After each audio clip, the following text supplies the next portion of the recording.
I want to talk to you about life. It's just too difficult to be alive, isn't it? And to try to function. There are all these people to deal with. I tried to buy a can of tuna fish at the supermarket, and there was this person standing right in front of where I needed to be to get to the tuna fish. So I waited, and they didn't move. They were looking at the tuna fish too, and they were taking a really long time to do it, reading the ingredients on each can like it was a book. A pretty boring book if you ask me, but no one has.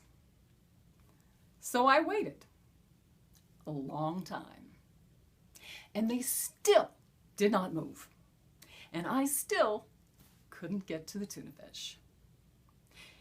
And you know, I thought about asking them to move, but then they just seemed so stupid that they couldn't sense that I needed to get by them to get to the tuna fish, that I had this awful feeling that it would do no good at all, to ask them. In fact, they'd probably say something like, "We'll move when we're goddamn ready to move, you nagging bitch."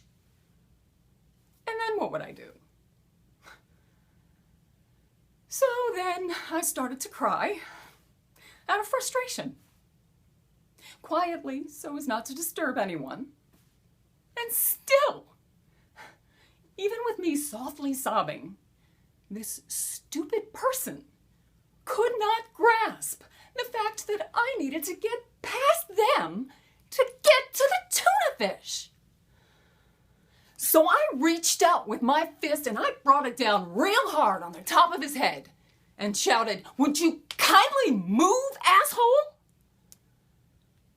And the person fell to the floor, looking totally startled. And a child nearby started to cry. And I'm still crying. And I can't imagine what I'm going to do with this tuna fish at this point anyway. So I shouted at the kid to stop crying. I mean, it was calling too much attention to me. And I ran out of the store. And I thought, I'll take a taxi to the Metropolitan Museum of Art. I need to be surrounded by culture right now, not tuna fish.